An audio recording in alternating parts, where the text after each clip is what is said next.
Welcome to the betting show on the podcast. Doug Lesmerises, Austin Ward, Bill Landis. We'll be doing this every week. We're going to give you our picks for the Ohio State game every week. We're going to talk about why we like giving the points or taking the points with the Buckeyes, what we think of the over-under. We'll do a couple Ohio State prop bets every week, and then we'll make one other bet of the North. You know, something else going on with the Northern team. Maybe it's Michigan, maybe it's Penn State, maybe it's not, maybe it's Notre Dame. Austin, we're checking in with Ohio State expertise and suggesting actual bets that you can make on your phone in the state of Ohio. But also, you know, if you're listening somewhere else, you can probably make it one way or another. We actually want to give people expertise on this betting show. Well, and if not expertise, a way that they can fade us and make as much money as they want by not listening to us talk about the game. And if you don't like the name of this show and you happen to own a gambling app, hey, hit us up. We'll change the show for you.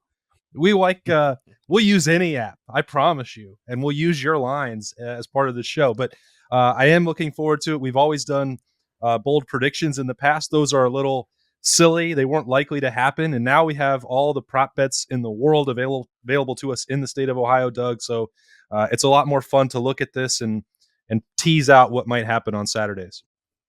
We want to suggest things that you can get on your phone and bet. So we'll try to direct you, hey, I found this on this app, and it's minus 110, it's whatever, plus 350. Landis, we know Ohio State football, right? And I think when you're betting college football especially, there's the schematic talent discussion, and there's also sort of like the intangible, how a team like Ohio State wants to play. Do they want to try and cover the spread in a game where they have a talent edge? What are they thinking about? And I think that factors a lot into betting. It does. I also think that sort of the institutional knowledge of how Ohio State has played historically in games, depending on where they are in the calendar, against certain opponents, certain locations. I think all that comes into consideration too, especially when Ohio State is opening with a Big Ten road game like it is this Saturday against Indiana. 3:30 in Bloomington. The line is somewhere around minus 30, maybe minus 29.5. Ohio State's favored. The over-under is somewhere about 59, maybe 59.5. So as we're making these picks, we'll tell you, well, we found this line here. Here's what the number is on it.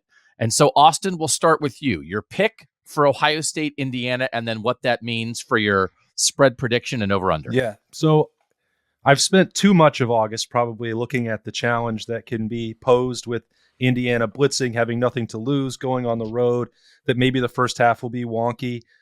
I can't say that all month and then back away when it comes time to actually predict what's going to happen on Saturday. So anyone who's followed my predictions over the years knows that it's not very common that I don't pick Ohio State to win the spread or cover the spread. And I do pick them to win pretty much every time as well. And they are going to beat Indiana. But I have this game as 38-10, Doug. So if you're taking a total at 59, I do think this game will come in under. We'll see how much the clock rules impact that. The game could be shorter, it could be fewer plays. I think it may take a little bit of time for Ohio State's offense to shift into gear. I think the defense is going to be really good, and I have a hard time projecting Indiana to score a lot on this, veteran-laden defense that I think is going to generate a lot of pressure up front from Ohio State. So Indiana's not, in my mind, going to assist much in getting to the total. So I've got it under, and I don't think the Buckeyes will cover in the opener. 38-10. That's a pretty healthy under. That's a 48 total on a 50 or 59 or 59.5. I think that's what's interesting about this particular spread as well, Doug, is like that's an impressive win to go on the road against a conference opponent and I think still win by 4 touchdowns. The fact that this number continued to get bigger throughout the week, I think the first time Bill and I talked about it, it was around 27.5 and 28 in June and July. And I still thought that was pretty healthy right there. Like you would feel good, I would think, if you're an Ohio State fan, if my number hits here 38-10, like, okay, the Silver Bullets put in a good effort. They shut down Indiana. I like the way that they're heading. The offense found some footing as the game went on. They run the ball well. And if Ohio State becomes a better power rushing team, we've talked about, well, maybe Travion Henderson's getting a lot more carries. Ohio State's new offensive line is better at run blocking maybe than pass protection. That may lend itself to a slightly lower offensive production over the course of the year, but still comfortable wins. Landis, what you got? So I was I was thinking more along the lines of Austin for a long time with this game. And I think I've come around on the idea that I'm probably giving Indiana a little too much credit compared to the teams that Ohio State has played in games like this previously. Like, it's not as veteran as the Minnesota team that Ohio State had to play on the road 2 years ago to open the season. It's probably not quite as good as the Indiana team had to play back in 2017 to open that season on the road, another game that was close. So I've kind of come off the idea that maybe this is a little bit of a slog for at least half the game. I do think that Ohio State's probably going to come out rocking in this game. I think they're going to run the football a lot. And maybe that does limit possessions and thus keeps this game from getting to where my score is. But I'm a wider margin here. I'm 56-24 for Ohio State. So that is a cover of the spread, whether you have it, 29.5. I saw it as high as 30.5. Either way, that's a cover. And I'm over significantly. That's an 80-point total for me, comfortably over in this game. I'd imagine a lot of Indiana scoring probably coming a little later in the game when it's kind of in Ohio State's control. And maybe you get a little nervous about Indiana backdooring a cover there. That is in my mind a little bit. But I'm betting on Ohio State kind of hitting a gear that maybe honestly it hasn't always hit in openers under Ryan Day. This is a big spread, and if you look back at their openers in Ryan Day's first 4 seasons, it's a spread they only would have covered once. They didn't cover it the first year against FAU. They did cover it against Nebraska in 2020, but they didn't cover it in the other games either. So it's a tough ask, I think, to win by 4+ touchdowns on the road in your season opener. But I just don't think Indiana's that good. You're opposite Austin.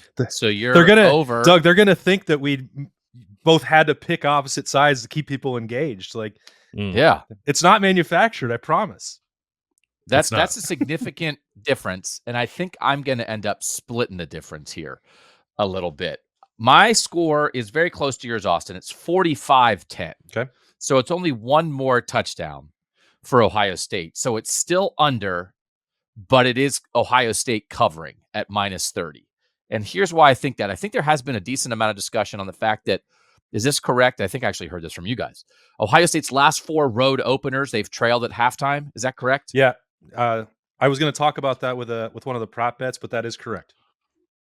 So here's the thing. So in looking at those 4 road openers, and Landis, you kind of referenced this a little bit. Those were, I think, significantly more difficult matchups for Ohio State for a variety of reasons. 2021 at Minnesota. Minnesota's actually good that year. They go 9-4. That's like a real team. I don't think Indiana's that.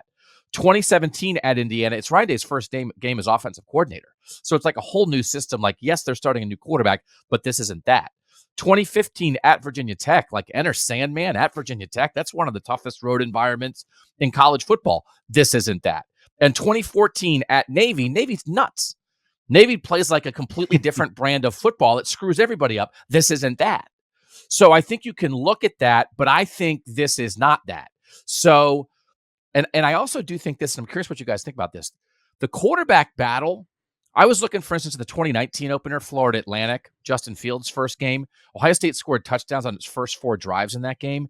Then they had 2 fumbles late in the first half, and then they kept Justin in for every series until the very last series. But I think they shut it down a little bit in the second half. Austin, do you think they'll keep the pedal down because they need to see Devin Brown and Kyle McCord? That doesn't necessarily mean they keep the starting offensive line and starting receivers in the whole game, but I don't know that they want to turn either quarterback into a handoff machine in the second half. I'm wondering how you think the quarterback battle factors into this. Yeah, I think that's the great unknown here. Throughout all of our 10 years covering Ryan Day, that number where he feels truly comfortable, we can argue whether it's right or wrong. I mean, Bill, it's like 42 points, right? That's about when if it's 42 points in the second half, that's when he's like, okay. Am I wrong about that? That's what it seems like to me. That feels right, yeah. So you have to factor that in here, where yes, Ohio State has a quarterback battle. Yes, they want to evaluate it. Yes, both of those guys need reps, but they wouldn't be significant data points if the first team offensive line is off the field, if Marvin Harrison is in bubble wrap, if Emeka Egbuka is out of the game, if you're done trying to push the tempo, which I think Ryan Day, there's a few exceptions. Maryland, the rivalry game, maybe Rutgers now, where he would continue to pour on points and go for style points and blowouts. I don't think Indiana fits that bill. I don't think, knowing what's happening in the couple weeks after that with Youngstown State and Western Kentucky, that he would feel the need to get them really sharp or keep building that. Notre Dame is looming out there. He doesn't want to talk about that, but you have to make sure that team is fully healthy to go. I think that would trump any need to just keep Kyle McCord and Devin Brown out there to run the whole offense, Doug. Landis, do you think it factors in? Like, will a third quarterback play in this game, or it's going to be just these two guys? I think if a third quarterback plays, it's like the last drive of the game when they're kneeling it out, or they are a handoff machine. Part of the reason why I went a little higher than I was thinking probably 2 or 3 weeks ago is because I do think they're going to leave a lot of the guys in there. Maybe not Marvin, but probably like everybody else. Maybe you protect Travion, but you still got plenty of running backs there, right? I think the offensive line plays the majority of the game, frankly, because they need to.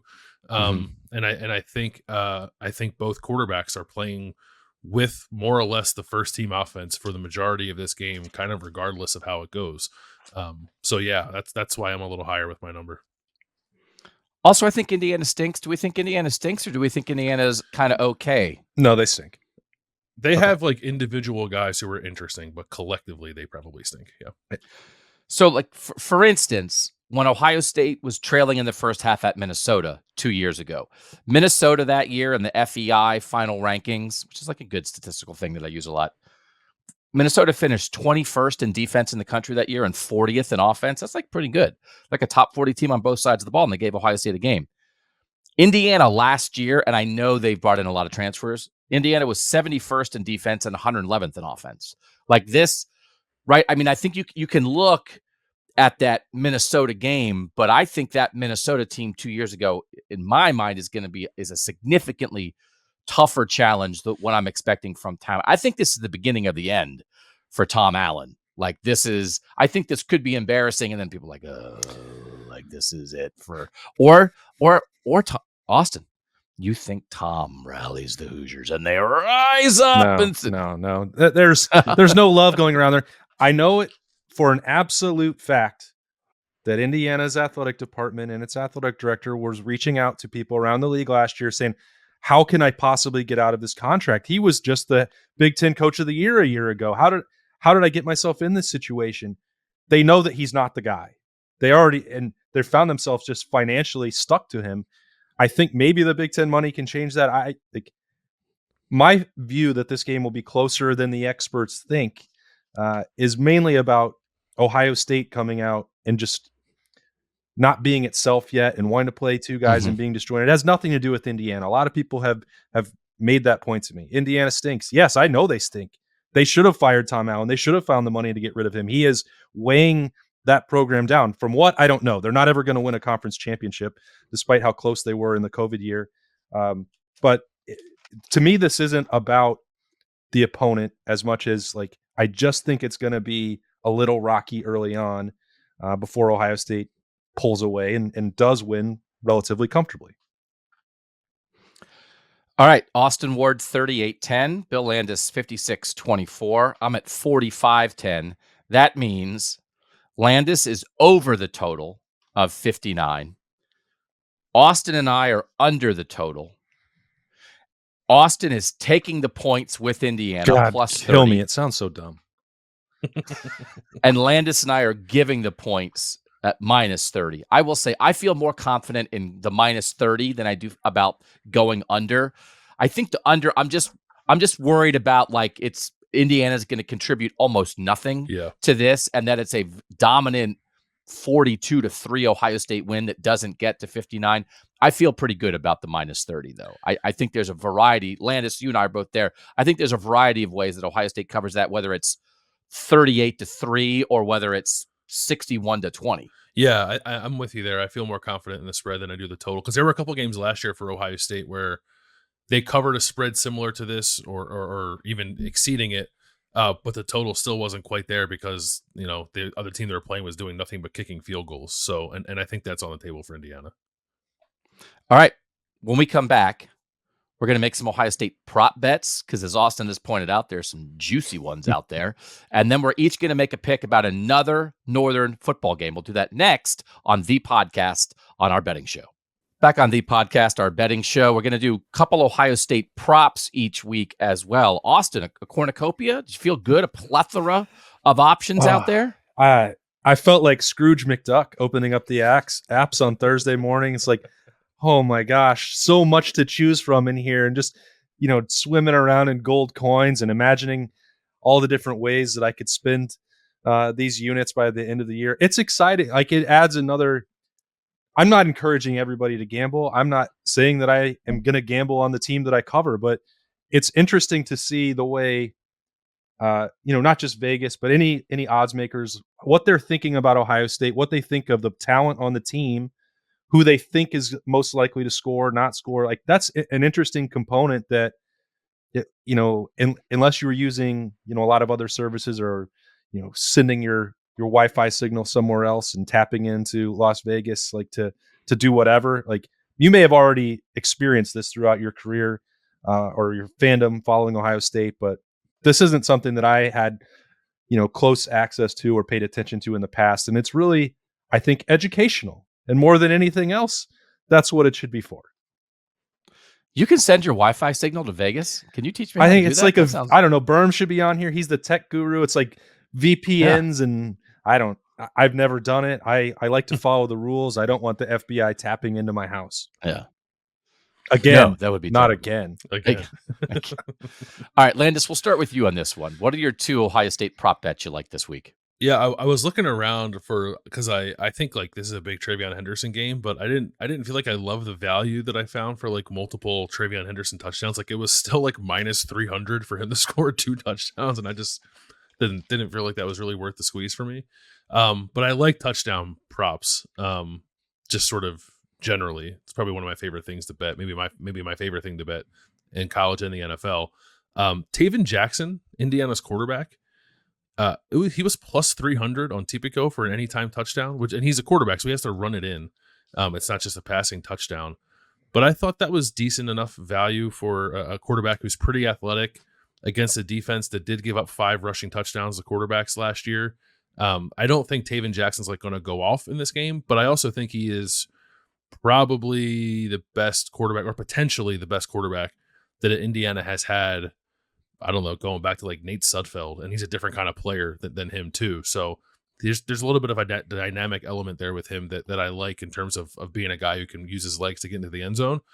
So that was one. Taven Jackson, anytime touchdown, plus 300 against Ohio State. And then the other one, which maybe I'm maybe not the only one on this here, the first quarter total for Ohio State, really in any game, it's 13.5 for this game. And I think anytime that number is under 2 touchdowns, I'm probably going to bet it. Last year that would have hit 7 times in 5 of their games. The 13.5. That's a pretty consistent number. I didn't see a different number anywhere else. It was 13.5 everywhere I looked. But DraftKings had, I think, the best odds on it at minus 115. So that is my second prop bet. And that's a total for everybody. That's 13.5 points total in the first quarter. And that's also one of mine. That idea of, do you think there can be 2 touchdowns? I think Ohio State's defense is going to force some quick 3-and-outs and get the ball back in the hands of the offense. I think an Ohio State defensive score is on the table potentially early on. I do think they'll come out fast. And even if they run the ball and eat up clock a little bit, I think they can get there because they can have like a 6-minute drive, force a 3-and-out, and get the ball back and get back in the end zone. So that 13.5 is very attractive. Again, minus 115 on DraftKings is also one of mine. Austin, did you look at a first quarter total at all? I did, and I decided with the way that I've talked about this game that I was going to stay away from it this particular week. I also looked a little bit at Indiana was getting 17.5 for the first half spread. And I thought about that, and that's what led me down. We've talked so much about the 4 road openers in the last 9 years for Ohio State and them trailing at halftime. Like, well, maybe I should look more closely at those. And you referenced those in the first segment, Doug. It was Navy. That was 7-6 at halftime. Mm-hmm. That was JT Barrett's first start. So that's, we can put all the caveats, triple option plus JT Barrett. But that's actually what it was. I think we should talk about what those scores were in those situations. Virginia Tech in 2015 was 17-14. There were the shenanigans going on with Cardale Jones and back and forth. Ohio State trailing 17-14. 2017 at Indiana was 14-13. The Hoosiers led that one. And we all know CJ Stroud in 2021, 14-10 was that score in Minnesota. So what's in common there? Pretty low scoring halves for both sides. Again, we can talk about the situations being different, the level of veteran talent on Minnesota being very different than what Indiana may have on Saturday, but I'm at least going to pay attention to that trend. And if it bucks on Saturday, so be it. But instead of taking that and doubling down on Indiana to cover, which seems like a very foolish idea, given my opinions of the Hoosiers, I'm taking the highest scoring half being the second half, which I found on DraftKings for plus 225, which for something that ostensibly should be close to a 50-50 proposition, there's also a dry option, a tie option, a draw option. So there's three-way betting on that. But if I am correct, and that it is a little wonky early on, then Ohio State finds its footing and pulls away. Maybe they play, to Bill's point, maybe they let Devin Brown, Kyle McCord, and the starting offensive line stay out longer. To me, that says Ohio State adding a few extra points to pull away to get to that 3-4 touchdown margin. So if I'm right about the way that this game plays out, that lined up. I could essentially parlay them together. I'm not going to take a single game parlay on that, but I do think that the second half will lead more points. And the other part is if Ohio State pulls defensive starters, then Indiana might be able to contribute some points. Third and fourth quarter, second half, plus 225. That's where I'm at on that one, Doug. I really like that because I think the most important thing about this is, especially for Ohio State fans, you have to figure out how you think the game's going to go. You have to figure out your game script. And then you have to figure out how to bet it so that you can try to win. So that if you're right about how it goes, do you win? You have your game script, Austin. This is like a really smart bet for your script to get plus 225 on something like that. And there's a variety of ways to hit on it. The thing that I like about bets like this too is your script could be wrong and you could still win. Right. You know what I mean? Like maybe it's Ohio State comes out gangbusters early on, but then they pull everybody and then Indiana gets a bunch of points in the second and you still win it. But if you have it the right way. So the worst thing is to have the game play out exactly how you thought it would play out, but bet it wrong. Yeah. That you don't win. So I think this is a really smart bet. What's your second bet, Austin? As Bill said, it's really fun to bet on individual touchdowns and having those available. That's one of the cooler things, as I mentioned early on, about having this in Ohio now. But the numbers for Ohio State skill players were ghastly. Like, stay away. Yeah. I did not like them. I didn't like them even when you added second and third touchdowns. It was still cost prohibitive to take it. But I did think if you were going to take somebody on Ohio State, and I couldn't find Joe Royer anywhere, so all of you apps, wake up. Give me everybody on Ohio State's offense. They can all score. I would have taken Chip Trainum to score too. Kyle McCord. I was looking for Chip Trainum too. That was my guy. When you were mad about Royer, I was mad about Chip Trainum. Yeah. He wasn't on there. What are they going to do like next week? Like, they need to list 25 different Ohio State players to score touchdowns. I think Kyle McCord will score a rushing touchdown. And everyone will say, wow, Ryan Day doesn't want to run quarterbacks. And again, I'm often a prisoner of the things that I see. And what did I see in spring ball? Red zone opportunities where Kyle McCord was pulling the ball, running into the end zone, and then spiking it to the ceiling. I think he wants to do it. I think he's tough enough and willing enough to do it. And I also think that there may be something to the fact that Ryan Day will loosen the reins a little bit on his quarterbacks to run, because if all of this is true, that he thinks that both Kyle McCord and Devin Brown are equally capable of playing, then you don't have to be as cautious. If Justin Fields got hurt, the national title chase was over. Chris Chuganoff, as much as I liked him, was not going to lead Ohio State to it. When it was 2 years ago, if CJ Stroud is out, then you're going to a true freshman, Kyle McCord, not necessarily a winning situation. If these guys are more comparable, more capable, and Ryan Day believes in them both, maybe that means he's more willing to, I'm not saying going overboard, not going to do 15 zone reads, but maybe 3-4 times in a game, you dial it up. The red zone's an opportunity for that. And it would probably surprise a lot of Ohio State opponents, starting with Indiana, if Kyle McCord pulls it, dashes in there, and cashes at 145, according to FanDuel. Plus 145. You were nodding, Landis. You like that one? I do like that one. I agree with everything Austin said about the quarterback run game, which we have not talked a ton about it during the preseason. And you're right. Like, they're not going to suddenly flip to running an option offense with the quarterback carrying the ball 20 times a game. But I do think it starts to come back in as something that's sprinkled into the offense. I think we probably see more quarterback sneaks than we saw with CJ Stroud, which is kind of a deadly play for Ohio State. It certainly was when they had Justin Fields. So I think that gives you an opportunity to punch one into the end zone with one of these guys too. All right. So my first bet was the first quarter total over. I like the idea of the Ohio State defense scoring, but it was only plus 310. Yeah. It's like only 3-1 on a defensive score. It's like you can't go there. So I took first touchdown score for Ohio State, which my version of it is run, play action deep shot. So I took Julian Fleming at plus 850 on FanDuel as the first touchdown score. So that's a bit of a wing and a prayer. But again, trying to figure out my game script, let Kyle McCord take a shot early, like build some confidence, and maybe that Indiana defense gets sucked up. And also let Julian Fleming build some confidence if he's feeling healthy and get him the ball. So that's, so wild hair a little bit at plus 850. Those are our Ohio State prop bets. Each week we're going to do one more. There's some decent Northern games for us to zero in on.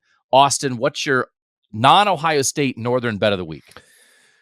I am an advocate for James Franklin being a fraud. I am on record numerous times saying such. And look, I do believe that this is one of the more talented versions of Penn State that he's had. They recruit at a impressive level. I think Drew Aller has all the potential in the world. I think that they are a legitimate contender in the Big Ten East. I don't think they're going to beat either Ohio State or Michigan. But to have faith in him to cover 3 touchdowns, and depending on where you see it, it's around 20.5. Some have 21. That seems like a lot to me in the opener, where the biggest issue throughout Franklin's tenure at Penn State has been on the offensive line. They just lost one starter to a medical retirement, I believe, at left guard. They seem to be uncertain at right tackle. They've had a couple, guys battling for that role. That doesn't bode necessarily well for week one. A lot of the things that I say about Ohio State and openers being difficult, I think, is also true. Even if you're at home, it's going to maybe take a little bit of time. And West Virginia is not a world beater. They haven't decided, at least publicly, what they're going to do at quarterback. So that seems like a little bit of a concern for me. But to take those points for West Virginia in a primetime game, I think they're going to be fired up for it. I think they can create some problems, enough problems for Aller in the first, full-time starting action, permanent guy. Well, I guess he's not been named by Franklin yet either, even though we all expect that to be the case. That spread seems too high to me, so I got West Virginia. So West Virginia plus like 20.5, That's right. 21 or so? Yep. Okay. I do think betting should bring you pleasure, and it seems like betting against James Franklin would bring you pleasure. Well, he's horrible against good teams, and I'm not saying that West Virginia is, but I wish that I had written down the actual stat, because it keeps getting worse every single year. Top 10 teams, top 25 ranked opponents. James Franklin, he can't beat them. Unless something truly goes absolutely bonkers, like blocking a punt and a field goal and getting lucky and a game handed to you, it just doesn't happen for him. All right, Landis, bring some pleasure with your Northern bet. Quickly before I do that, did you guys see that friend of the program, Audrey Snyder, tricked James Franklin into basically saying that Drew Aller will be the starter? Not that it was any kind of news, but she actually basically got him to say it. Oh, for real? What'd she do? She's the best. She asked him, so he wouldn't say Drew's a starter, but she said, "What do you expect to see out of Drew on Saturday?" And he said something to the effect of like, "Well, it's different to be the starter as opposed to just preparing like you're the starter." Nice. Yeah. Well done by Audrey. So she got him. It's not hard to outsmart James Franklin, or it is hard? I don't, because I want to give Audrey credit, but on the other hand, yeah, I feel like people are going to listen to this show, and by the time we get to the game, it's going to be like Penn State minus 6.5 instead of minus 20.5. My pick is Boise State covering the spread at Washington. It's 14 some places. I saw it at 14.5 at FanDuel at minus 118. So that would be the line that I'm taking. I'll take the half point there. Boise State under Andy Avalos is 4-1 against the spread as an underdog, which is pretty enticing to me. Pretty good rushing attack at Boise State, kind of a three-headed deal with their quarterback Taylon Green, two really good running backs. Washington's got a good defense, really good defensive line. And I'm not saying it's going to be easy for Boise State to run the football, but I think they run it well enough to limit some of Washington's possessions because Washington's explosive. I think Washington still wins, but Boise State's a pretty salty team, I think, when they get into games like this. And I think there's probably enough week one weirdness kind of sprinkled on top of it to keep it close. So I'll take the 2+ touchdowns and take Boise State to cover that game. All right. I like that one. And I'm going to bring myself some pleasure with my pick. And mine is under 33.5 as the team total for Iowa. I knew it was coming. I couldn't wait. Yeah. Just got to be that guy, you know. Could you tease it down to 25? I mean, I should be able to, right? I mean, that's probably like plus 650 or something to get that. So I bet Gary Barta, former Iowa athletic director, is probably taking the under on this as well. So as we know, Brian Ferentz, the Iowa offensive coordinator, their offense has to average 25 points a game or he's going to get fired at the end of the year. They start off with Utah State. I did a little conjuring. Guys, do you want to guess last year in their 12 regular season games, how many times did Iowa score more than 33.5 points? Twice. Goose egg. What? Their high last year was 33. Oh, my. The year before, they scored more than 33.5 twice.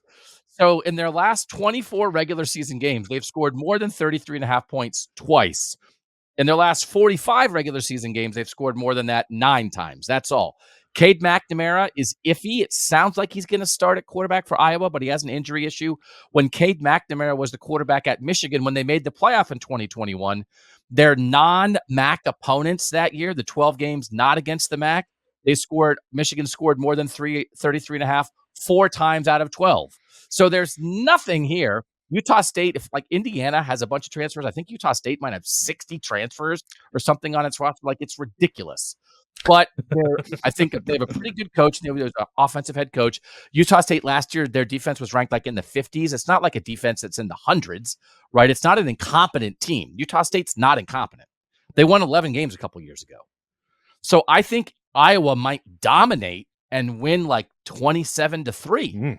So I like under 33.5. I found it at minus 115 on FanDuel, and it will bring me great pleasure to root for Iowa to score less than 33.5. I got to get it before the line moves. So let's just fire up. Let's go again. FanDuel right now. We're going to drive it down to 25. Yeah.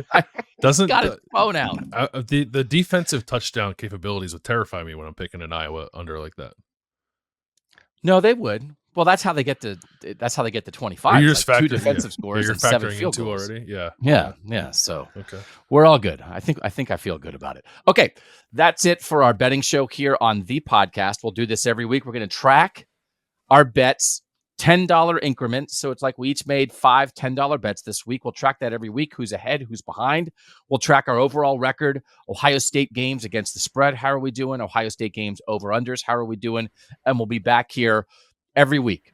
Late Thursday, maybe Friday some weeks, but like we want to get it late in the week and get it to you guys. It'll be Austin and Bill and I checking in on what's going on with Ohio State. And Austin, like, it's here, man. Like, you're ready for this. I don't think I've ever been more excited for a season opener. Like last year was Ohio State Notre Dame. I'm still more excited now than I was a year ago. This offseason has been ridiculous, and it doesn't hurt that now I can bet on football in the state of Ohio. So not that I would do that, but I could. I might. I will. Right. I definitely will.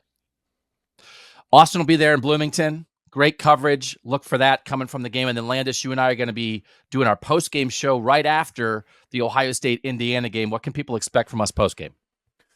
Yeah, I think we're going to do as best we can to kind of dive in on some of the more data-driven stuff, I think, kind of tallying stuff on the fly, as you were talking about earlier this week, like personnel usage, some play calling stuff. Like we want to be able to give you a kind of an instant feel for how Ohio State is entering this season in terms of how it wants to, just how it wants to play. Like it's not going to be exactly what it looked like under CJ Stroud. The quarterback's different. The offensive line's different. The strengths are different probably in some places than they were last year. So it's not going to just be like surface level.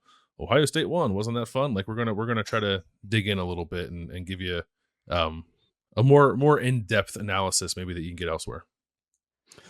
I'm super excited to be here with these guys. I did a great job last year on this channel with the podcast on YouTube, wherever you find your podcasts, and that they're welcoming me here to be part of this team with Austin and Bill and with Jeremy Birmingham is just awesome. I'm super psyched for this, and I think there is a great college football season ahead, a great Big Ten season ahead, and a super interesting Ohio State football season ahead, and we're going to be bringing it to you in a million different ways, including on this betting show every week. For now, for Austin Ward and Bill Landis, I'm Doug Lesmerises. That was our betting show on the podcast.